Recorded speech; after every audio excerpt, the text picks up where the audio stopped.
Hello les amis, nous sommes le samedi 10 octobre 2020 et l'actualité devient très chaude. C'est pour ça que je vous recommande de me suivre sur Twitter parce que ça va très très vite en ce moment. À faire des émissions, on va plus aller dans le fond, mais pour avoir des infos, Twitter c'est quand même beaucoup plus rapide. Déjà des informations sur l'association bonsens.org. On a énormément travaillé cette semaine. Vous allez avoir beaucoup de surprises dans les jours qui viennent. Nous avons créé une page bonsens.org sur Facebook. Nous avons ouvert un compte Twitter. Vous pouvez venir déposer vos demandes si vous souhaitez devenir un référent départemental, un référent cantonal ou un référent communal de l'association Bon Sens. Et si vous êtes expert dans un domaine de compétences lié à l'association, médecine, sciences, droit, écologie, et que vous souhaitez rejoindre Bon Sens, vous nous envoyez votre CV et vous deviendrez un expert bon sens. Beaucoup nous ont rejoint déjà.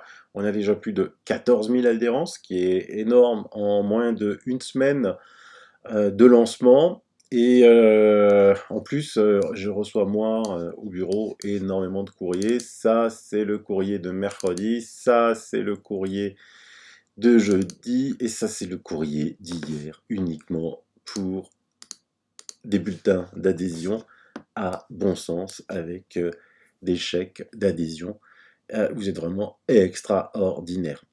Mais si un bénévole parmi vous, parmi les adhérents de bon sens, qui veut me donner un coup de main, qui maîtrise, il a juste besoin de savoir maîtriser un tableur Excel, parce qu'évidemment, on est obligé de renseigner un tableur Excel avec nom, adresse, numéro de téléphone, email.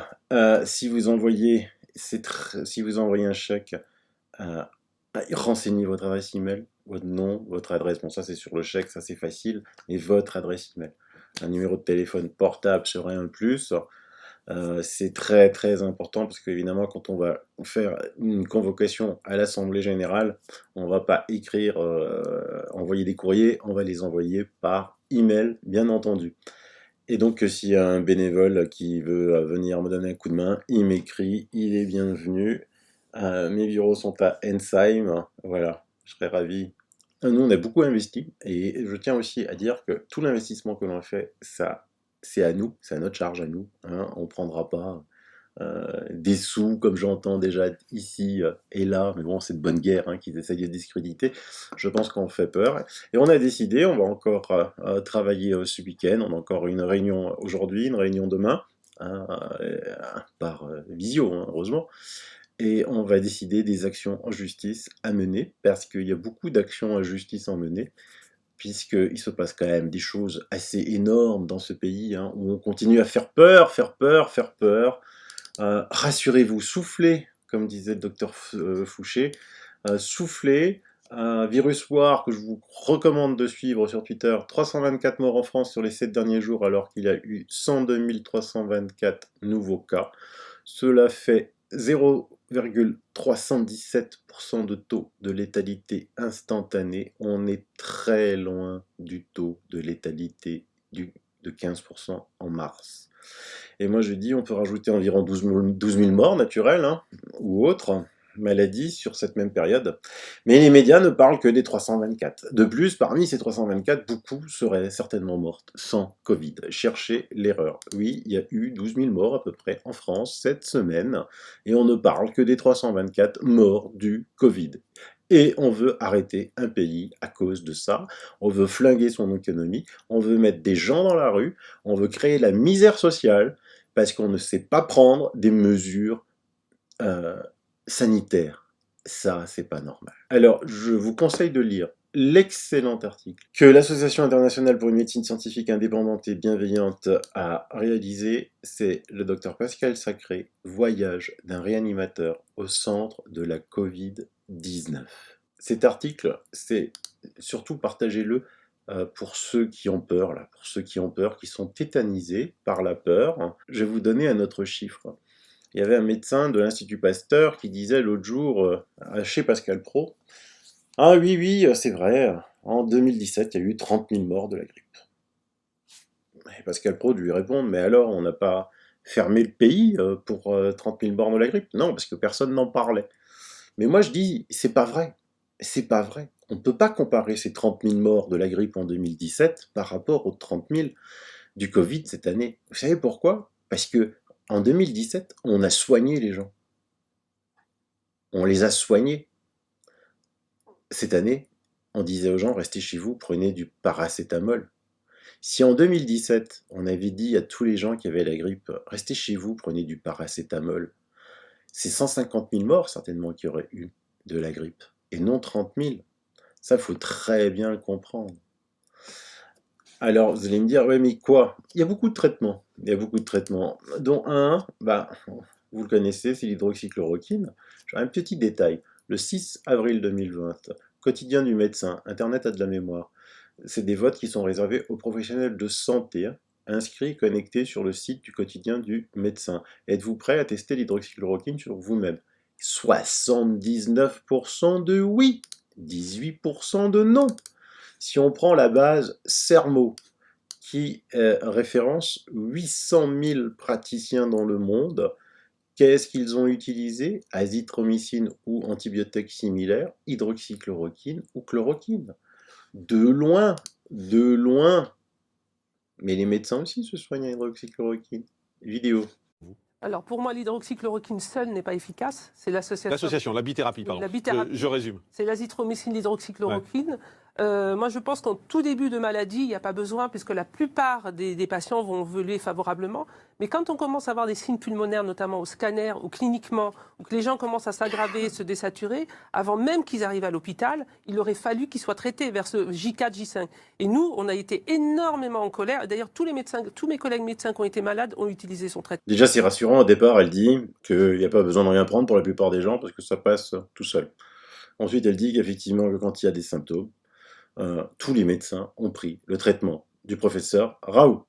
Ça vous choque pas, ça? Les médecins prennent le traitement du professeur Raoult. Je sais pas combien il y en a. S'il y en a un qui voudrait reprendre toutes mes émissions que j'ai faites depuis le mois de février, je sais pas combien j'en ai mis. Mais eux ne vous donnent pas le traitement du docteur Raoult parce que Olivier Véran l'a interdit.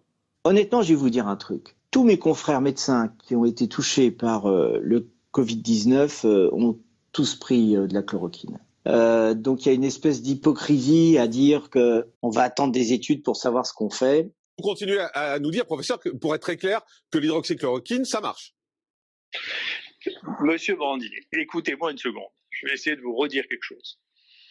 Vous avez assisté à la plus grande escroquerie que je n'ai jamais vue de ma vie avec la toxicité de l'hydroxychloroquine. Vous l'avez vu, ça.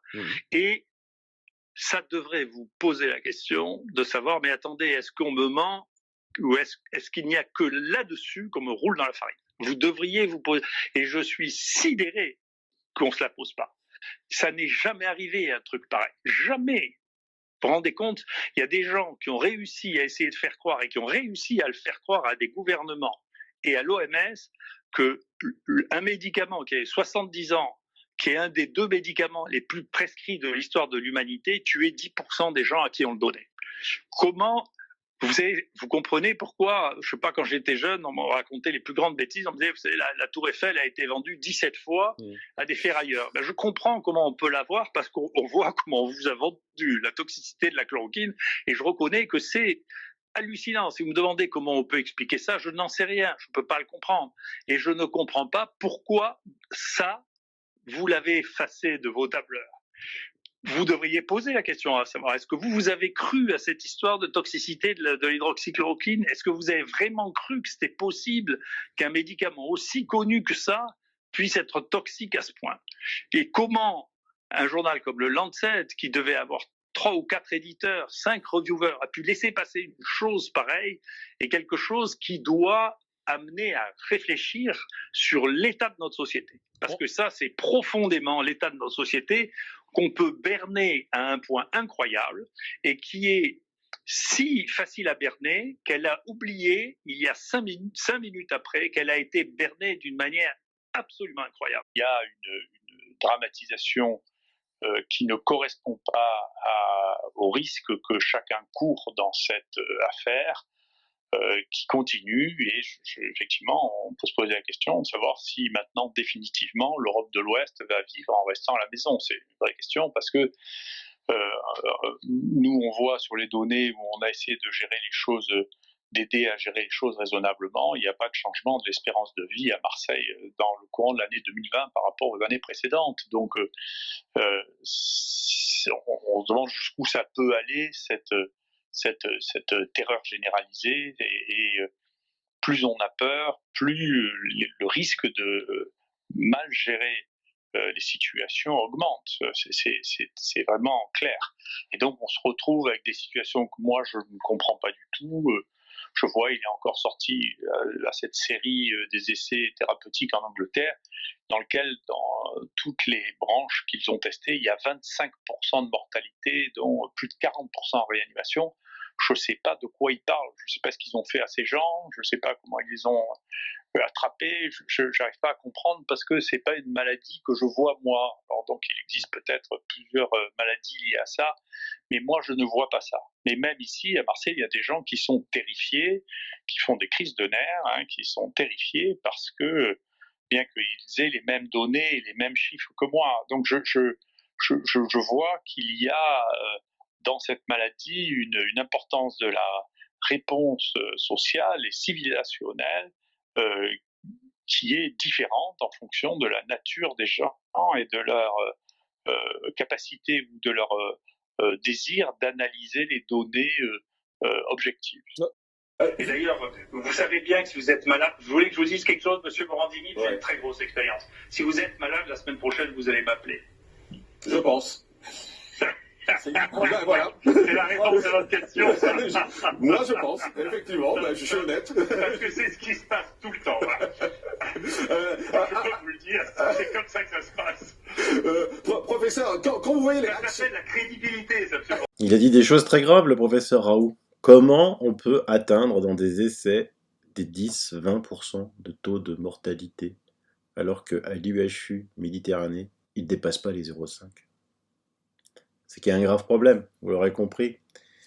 Et il a aussi dit qu'il n'y a pas d'investigation, que mis à part le journal France Soir, il n'y avait aucune investigation, et le journal France Soir continue. L'hydroxychloroquine revient sur le tapis. Selon 2 méta-analyses à un stade précoce, elle peut contenir des hospitalisations. Et ça, on va le prouver. Je retweete aussi Auster Elisabeth, que je vous recommande de suivre. Notre ministre Véran, si prolixe, ferait mieux d'expliquer pourquoi en France il y a 40,48 morts pour 100 000 habitants et moins de 12 en Allemagne. Juste là, à côté là. C'est vrai qu'ils n'ont jamais interdit l'hydroxychloroquine et qu'ils ont testé et isolé. Trop complexe à faire. Donc évidemment, ça pose beaucoup de questions et les réponses ne peuvent s'obtenir que devant la justice. Que devant la justice. Parce qu'on n'a pas le choix, parce que sinon ils vont fermer le pays, vont fermer l'Europe. On va regarder ce qui se passe au Canada. Les gens sont en train de trembler de plus en plus. Ils ont peur à cause de ce gouvernement et à cause des médias qui sont à la botte du gouvernement, parce que les médias n'existeraient pas, pour la plupart, s'ils n'étaient pas largement subventionnés par le gouvernement. Alors rassurez-vous, voilà les chiffres. Alors en juin, il y a eu 44 000, 45 000 morts en 2018, 2019 46 000, en 2020 46 000. En juillet, 46, 48, 48, 46. On a baissé. En août, 47, 47, 38. 38, on a énorme. C'est le mois le plus bas, quoi. Le mois le plus bas. Il n'y a jamais eu si peu de morts. Alors au total, vous avez toujours aussi un tout petit peu plus. 435, 433, 437, qu'est-ce que c'est ? Ça vient de ce pic-là, 63, 67 en avril. Le confinement a tué. Le confinement, on a tout fermé, il n'y avait plus que le Covid, beaucoup plus de crises cardiaques, beaucoup plus d'AVC, les gens ne se rendaient plus dans les hôpitaux pour se faire soigner, traiter leur maladie longue, et on traitait une maladie qui est équivalente à une grippe en plus grave peut-être, pour les personnes avec des comorbidités. On leur disait de rester à la maison, de prendre du paracétamol. Voilà. Si on les avait soignés, comme dit professeur Raoult, à Marseille, tout se passe bien. Plus, je vais vous dire, il y a des personnes qui sont mortes, on a mis le tampon Covid. Vous savez bien que c'est pas vrai. Combien d'exemples j'ai cités? Si on a encore écouté quelqu'un. Quelle était la moyenne d'âge des défunts? Est-ce que vous... En tout cas, moi, ce que j'ai constaté dans tous mes clients, les 3/4, c'était des personnes vraiment très âgées. 80 ans plus et voire plus. C'était peut-être un peu moins de temps en temps, mais c'était quand même bien autour des 80 ans. Les octogénaires, d'accord. Vraiment, c'était des personnes âgées, c'était pas des jeunes. Non, en tout cas, moi, à ma connaissance, il n'y en a pas eu dans mes clients. Quand je dis mes clients, c'est les pompes funèbres. Hein. J'ai pas eu de cas rapportés, sauf certains, mais c'était des suspicions coronavirus et pour le coup, c'était pas des coronavirus du tout. Hein. Oui, parce que donc je rappelle que ce sont les pompes funèbres qui font appel à vous. Vous êtes thanatopracteur, voilà. Vous avez un sacré métier quand même. Quel courage. Et donc vous n'êtes pas salarié des pompes funèbres, vous êtes... Alors moi je suis pas salarié, mais il y a des salariés. D'accord. Voilà. Mais moi du coup, comme les soins de conservation étaient interdits sur les coronavirus et que quasiment tout est passé coronavirus, hein, faut savoir que on a eu des affaires rapportées par des familles, des cancers en phase terminale étiquetés coronavirus. Il y a eu des personnes, j'ai eu même un client qui m'a raconté qu'une personne était tombée dans les escaliers, ils ont marqué coronavirus, ça n'avait rien à voir, un accident de voiture, coronavirus. Il y a tellement de choses qui sont passées là-dedans. Et l'inverse aussi par contre. Hein. Il y a eu des cas de coronavirus qui n'ont pas été détectés, qui ont été étiquetés crise cardiaque par exemple. L'inverse aussi, mais beaucoup moins je pense. Donc la famille d'un défunt qui décède le défunt décède d'un arrêt cardiaque ou de vieillesse ou je ne sais quoi, est étiqueté coronavirus, donc on vous empêche de faire les soins sur ces cas-là. Voilà, surtout, on vous empêche sur tous les défunts de faire les soins. Quand c'est marqué coronavirus, ça c'était à partir du mois de mars. Oui, mais en avril, vous m'avez dit... Et en avril, là, l'interdiction s'est étendue en fait sur tous les défunts. On avait le droit simplement de faire des toilettes. Les toilettes, c'est juste habiller les défunts. Seulement, il y a des défunts qui ont besoin de soins. Des fois, on n'a pas le choix, on ne peut pas les présenter autrement. Bien entendu. Alors, ça n'a duré qu'un mois, parce qu'ils se sont rendus compte, je pense, de la grosse bêtise, parce qu'on a eu des catastrophes dans des funérariums où des pompes funèbres étaient obligées de présenter des défunts qui n'étaient pas atteints du coronavirus, mais sans soins. Vous avez compris? Tout ça, c'est pour transmettre le virus de la peur par les médias de la peur. Alors vous allez me dire, mais pourquoi faire? Et si vous n'avez pas encore compris... New technologies that give governments the capacity to impose controls on populations that have never been imagined before in human history by any tyrant in history. We have 5G, which has created a surveillance state. 5G is not here for your benefit. It's not here so that it's going to make your life better because you can download your video game in 6 seconds rather than 29. The only reason for 5G is because it allows these big data companies run by Bill Gates and Mark Zuckerberg and Jeffrey Bezos to harvest our data, to listen to your conversations on your cell phone. They've always been able to do that, but there was no way for them to transport that data, to subject it to analytics, and then to monetize it and to sell it. Bill Gates today is building a city in Arizona, 80,000 people, with a data center that will be able to take all of this new data, the data on your Alexis in your home. You think that Alexis is working for you? Alexis isn't working for you. She's spying on you. Your cell phone is spying on you. They have biometric facial recognition systems, your GPS. All the satellites that Bill Gates brags that his satellites will be able to monitor every square inch of the planet 24 hours a day. They're going to know, and then they have another innovation, which is digital currency. And once they have digitalized our currency and gotten rid of the cash economy, they have absolute control over us because they'll be able to tax every transaction. The banks will be able to cash in on every transfer of wealth, every transaction, no matter how minuscule, no matter how small. But also they'll be able to enforce obedience. Because if you're disobedient, they'll be able to shut down your bank. Alors évidemment, on dirait c'est des théories du complot. Vous voyez, mais chaque jour qui passe, ces théories du complot deviennent de plus en plus caduques. Parce que vous voyez le déploiement de la 5G à marche forcée, alors que rien ne l'obligeait, même pendant le confinement. Vous avez bien vu que les grands majors, Facebook va créer sa monnaie virtuelle, la Libra. Vous pensez que les autres vont aussi créer leur monnaie crypto. Vous voyez qu'en Italie, on supprime l'argent liquide, soi-disant pour échapper au marché noir. L'Europe veut la suppression de l'argent liquide. Le PDG de Visa donne des primes substantielles aux marchands qui n'accepteront plus d'argent liquide. L'année dernière en France, il y a 1600 distributeurs dans le silence absolu des médias qui ont été distributeurs de billets qui ont été supprimés en France et ça va continuer. Ça va continuer. Hein. Donc, plus de l'argent liquide, la crypto-monnaie, quelque chose pour vous espionner 24 heures sur 24, le vaccin biométrique dessus, il y a déjà l'application Stop Covid. Ça sert à tout, hein, cette petite grippette là, ça sert à tout. Et voilà, pris au piège. Alors on dit, ah là là là là là là, mais c'est les globalistes, les globalistes. Vous n'avez pas à quoi les reconnaître. Voici quelques photos, on voit que le président de l'OMS, Macron, Bill Gates et tous les autres dirigeants de ce monde portent cette broche de Global Goals pour une gouvernance mondiale. Je pense que vous avez compris quels sont les objectifs. Je peux vous la montrer en plus grand. Hein. Vous voyez, ils ont tous, hop, ils ont tous la même. Ça, vous le connaissez peut-être pas. C'est Arruda au Canada. Lui, il est complètement siphonné. Il n'y a plus rien à récupérer. Là. Donc, qu'est-ce qu'il faut faire? Il faut réveiller les gens avant qu'il soit trop tard. Hein. Leur donner par exemple cette traite du futur que je vous vraiment recommande aussi. Les résidents de Melbourne atteints de Covid disent que le traitement à l'ivermectine a entraîné une amélioration incroyable. Alors là, moi j'en parle depuis le mois d'avril aussi de l'ivermectine, mais comme l'hydroxychloroquine, ça n'intéresse strictement personne. Pourtant, les résultats sont même supérieurs. Et YouTube va censurer direct une émission sur le sujet. Il faut vraiment se réveiller, parce que là, les enfants en pâtissent. Hein. Il y a déjà, vous savez, un article que vous pouvez trouver sur Bon Sens, les répercussions psychologiques de la politique sanitaire actuelle sur les enfants et les adolescents.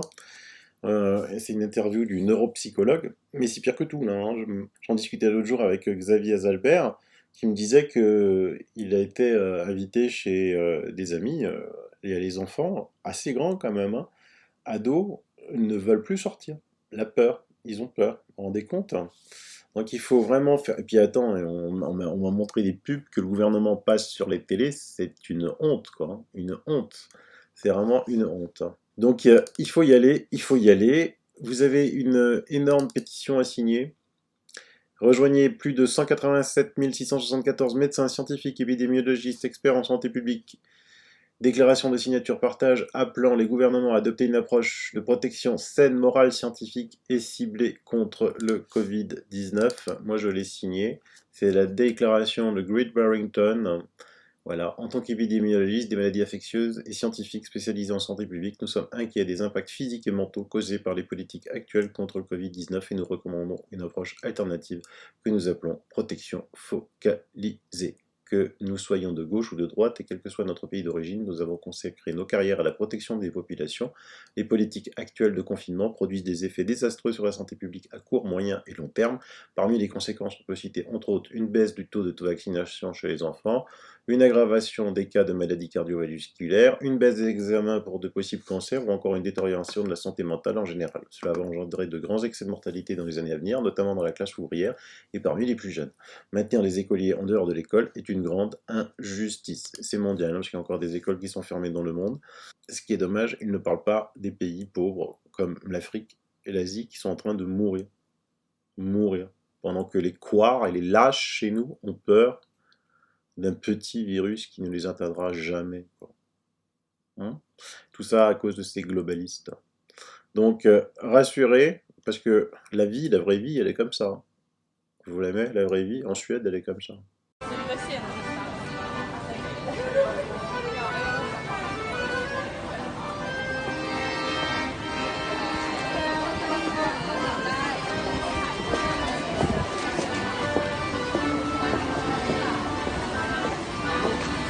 Ça vous donne envie, hein? Ouais.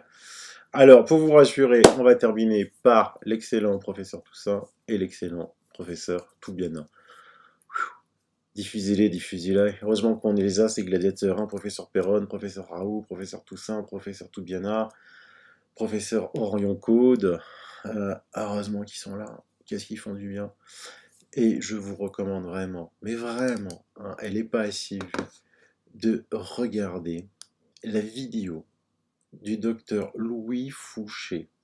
Louis Fouché, qu'il a tenu, qui est sur, je vous mets dans le lien, sur la chaîne de l'IUHU. Vous allez tout comprendre, mais tout comprendre. C'est vraiment 27 minutes magistrales. Magistrales. Il faut qu'elle soit vue beaucoup plus et partagez beaucoup plus.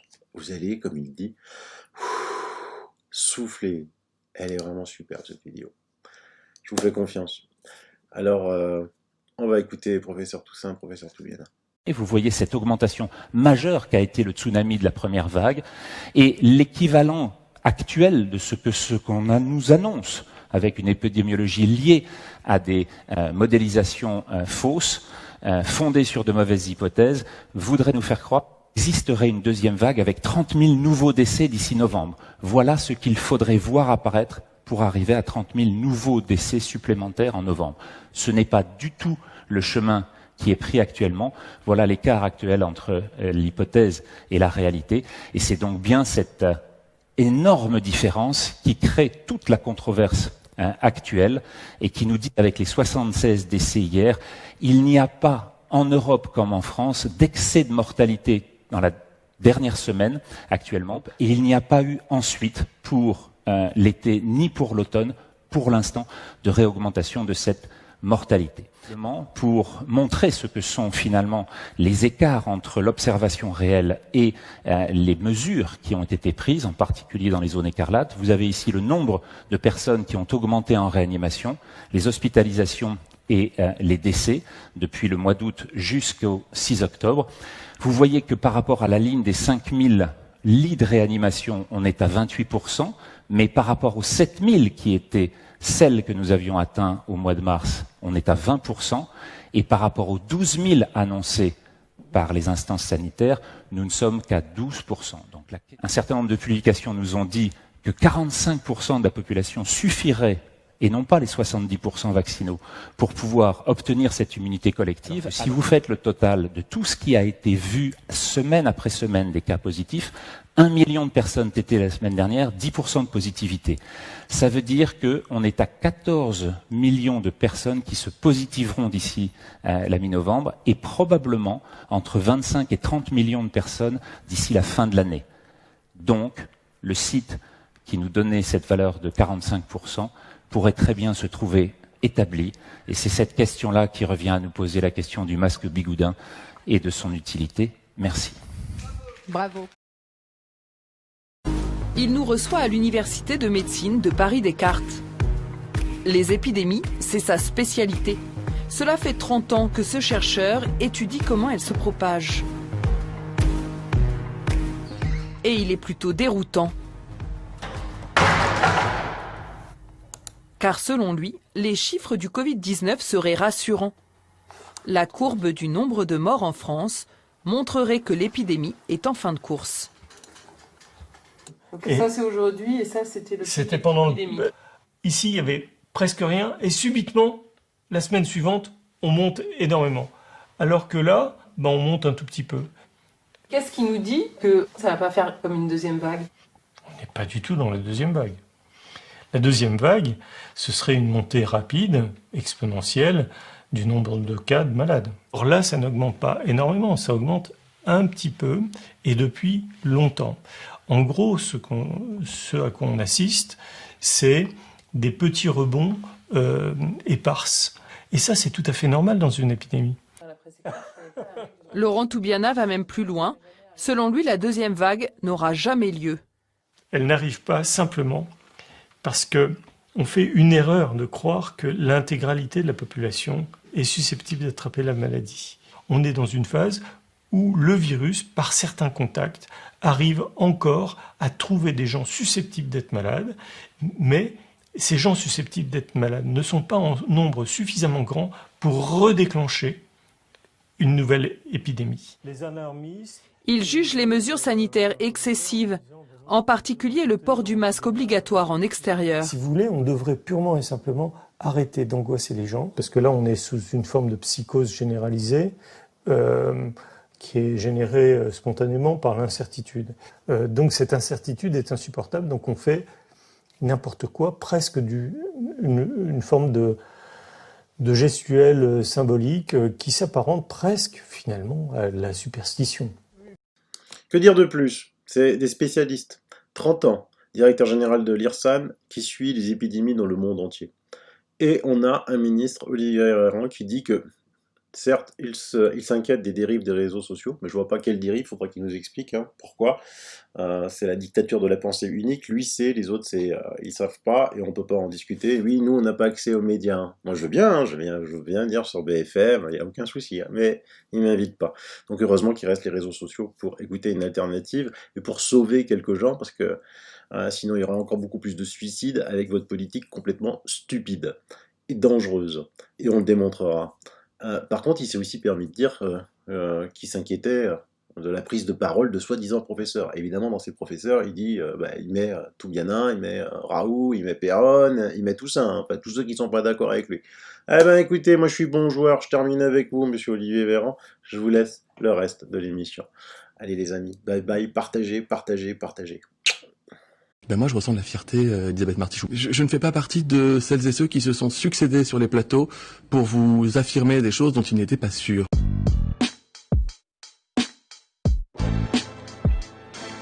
Pas besoin de vérifier que la France soit prête. La France est prête. Et elle est prête parce que nous avons un système de santé extrêmement solide. On est amené à devoir faire des choix. On ne peut plus proposer tous les soins à tous les patients. On doit choisir qui a le plus de chances du coup de se rétablir par la suite. Tester quelqu'un au hasard dans la journée parce qu'il a envie de savoir, non seulement on est sûr de pas trouver, mais en plus on va perdre des moyens qui sont importants pour pouvoir dépister les personnes vraiment malades. Nous ne pouvons pas arrêter cette pandémie si nous ne savons pas qui est infecté. Nous avons un message simple à tous les pays. Tester, tester, tester. Mais en réalité, vous savez, ce qui fait que la grippe s'arrête au printemps, c'est pas la chaleur, c'est qu'en fait, au printemps, qu'est-ce qui se passe? On ouvre les fenêtres, on ouvre les portes, on n'est plus confiné dans des lieux, on va dehors.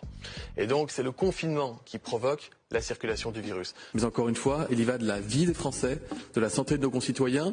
J'ai indiqué hier que l'étude anglaise montrait que toutes les 10 minutes de confinement, nous sauvons une vie dans notre pays. J'insiste.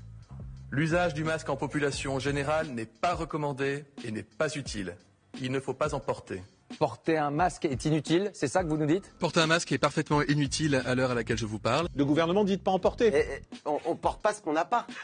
D'accord, mais on dit que ça sert à rien. C'est répété tous les soirs. C'est faux. C'est un mensonge. C'est faux. Mentir, c'est ne pas dire la vérité avec l'intention de tromper.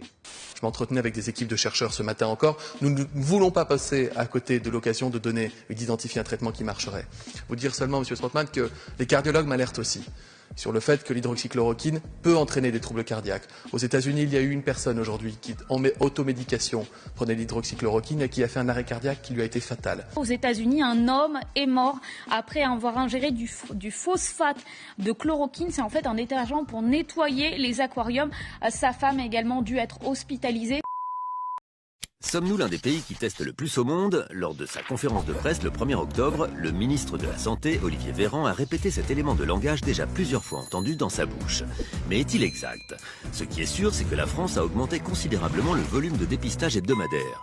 Depuis le début de la crise sanitaire, le nombre de tests est passé de 3000 par semaine début mars à plus d'1 million pour la dernière semaine de septembre. Mais cela, rapporté à la population, ne fait pas de la France un champion. Sans même aller comparer avec les pays du monde entier, Desintox est allé chercher les données de l'ECDC, European Center for Disease Prevention and Control, une agence de l'Union européenne. Chaque semaine, on trouve sur le site de l'organisation le nombre de tests effectués la semaine précédente. Sur 30 pays européens, la France, avec un ratio de 1379 tests pour 100 000 habitants, se situe seulement à la 12e place. Devant l'Hexagone, on trouve notamment l'Espagne avec près de 1600 tests, la Belgique avec plus de 2200, le Royaume-Uni avec plus de 2700, et évidemment les premiers de la classe, Danemark, Luxembourg et Islande, qui caracolent en tête du classement avec près de 6000 tests pour 100 000 habitants. Plus de 4 fois le ratio français. Et même la moyenne du ratio de tests des 29 pays étrangers du classement se révèle supérieure aux chiffres de la France, avec plus de 1700 dépistages. On voit, Olivier Véran, depuis le début de l'émission, à quel point la santé et l'économie sont liées. On le voit notamment quand les soignants réclament plus de moyens, Margot en parlait, notamment les syndicats. Vous avez été à leur place. Vous êtes, comme interne, opposé au projet du gouvernement. C'était en 2007, et je voulais qu'on voit ces images ce soir. Le problème pour qu'on en arrive à faire grève, c'est qu'on en arrive à la dernière, excusez-moi, c'est qu'on en arrive à la dernière solution possible, puisque toutes les tentatives pour essayer de négocier directement avec le ministère se sont révélées totalement inefficaces. Olivier, interne en neurologie, est en 10e année, l'avant-dernière de ses longues études. Il fait partie des meneurs de cette grève, suivi selon lui par 80% des 160 internes grenoblois. Il faut encourager un médecin à aller s'installer en milieu rural et ne pas le forcer de façon rapide et sans aucun plateau technique, sans possibilité de s'associer à d'autres médecins, sans moyens de télécommunication adaptés et tout en fermant les hôpitaux périphériques. Ce que nous demandons, c'est un développement global de la zone rurale. Qu'est-ce que dit le ministre de la Santé à ce jeune interne ce soir? Non, ce qui me faisait rire, c'était l'ordinateur. Ah oui.